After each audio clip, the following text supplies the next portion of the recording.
Shalom, Obracha, que je vous protège et vous donne la santé et la joie. Priez. Tout le monde prie. Il faut savoir prier avec le cœur. Tout à l'heure, j'ai vu quelqu'un qui priait et j'ai vu qu'il est resté longtemps. Une fois qu'il a terminé, je lui ai posé une question. Pourquoi tu es resté longtemps dans la prière? Il m'a dit, Rabbi David, ces derniers temps, j'essaie de comprendre ce que je dis. Parce que je ne veux pas prier comme ça au bon Dieu. J'essaie de comprendre ce que je dis. Et depuis que j'ai commencé à comprendre ce que je dis, eh ben, c'est dur pour moi de faire vite. Je kiffe la prière. Mes amis, Akadosh Baruch Hu, c'est important pour lui de nous voir prier. Parce que lorsqu'il nous voit prier, on découvre qu'il n'y a que Hachem. Et tout notre but, c'est d'être connecté à lui. Et pas par intérêt. On lui demande des choses. Non. On t'aime Hachem sans raison. On t'aime parce que tu es notre Dieu. Mes amis, on a vu les Juifs lorsqu'ils étaient en Égypte, lorsqu'ils ont commencé à un moment donné, ils souffraient tellement qu'ils ont commencé à prier. Là, quand Shlomo, il a écouté leur prière. Et il a envoyé Moshe Rabbeinu pour les libérer. Ça veut dire que malheureusement, ils auraient dû prier comme il faut avant. Peut-être il aurait pu avoir quelques miracles depuis.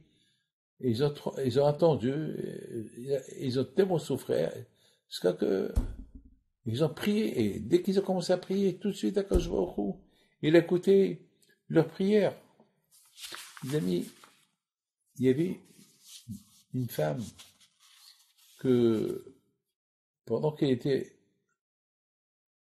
en train d'accoucher, elle priait Hachem, elle avait mal, elle souffrait. Et bon Hachem, elle a tellement prié jusqu'à qu'elle est devenue, elle a accouché, mais une fois qu'elle a accouché, malheureusement, elle a senti qu'elle n'avait pas de réflexe dans les pieds, elle était presque paralysée. Les médecins, ils avaient peur pour elle, ils ne savaient pas quoi faire pour elle. Alors vous savez, les médecins lui ont donné un conseil de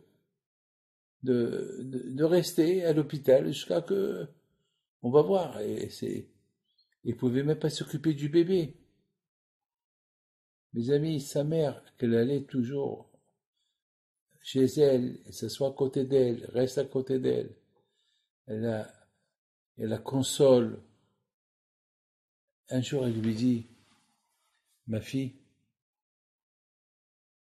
à partir de maintenant, on va commencer à lire les histoires de Rabbi Haim Pinto. Et bien, Ezat Hashem, Bisrout Rabbi Haim Pinto, on va voir des miracles. Mes amis, ils m'ont appelé. Et chaque fois, je faisais des prières. Mais ils m'ont dit ce qu'ils veulent faire. Je lui ai dit, faites-le. Après une semaine, ils ont lu presque tout le livre des histoires de Rabbi Haim Pinto. Ils l'ont relu et relu. Et un jour, lorsque la mère, elle était en train de raconter une histoire qui s'est passée au Canada, de quelqu'un que je suis parti visiter, un bon matin, il a fait un accident de moto, il était dans le coma, et je suis parti le visiter, et dès que je suis rentré chez lui, et j'ai prié pour lui par le miracle de Rabbi Haim Pinto, et j'ai vraiment crié, je dis Rabbi Haim Pinto, montre ta force à ce jeune homme-là, qui est comme ça dans le coma, paralysé. Je peux vous dire une chose, on m'a dit les parents, dès que j'ai quitté l'hôpital, il a ouvert les yeux. Et cette histoire, je l'ai écrite dans le livre, les histoires de Rabbi Haim Pinto. Alors, lorsqu'ils sont arrivés à cette histoire, la mère a dit à sa fille, alors avec cette histoire-là, je crois que tu vas bouger.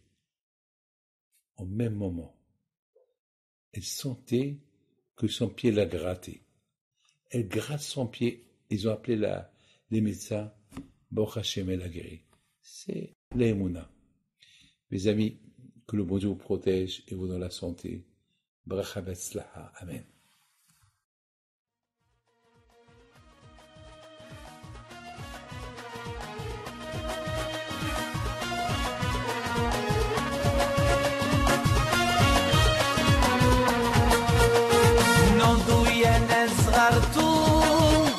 على ربيع حيم بنتو وقف لنا زي خو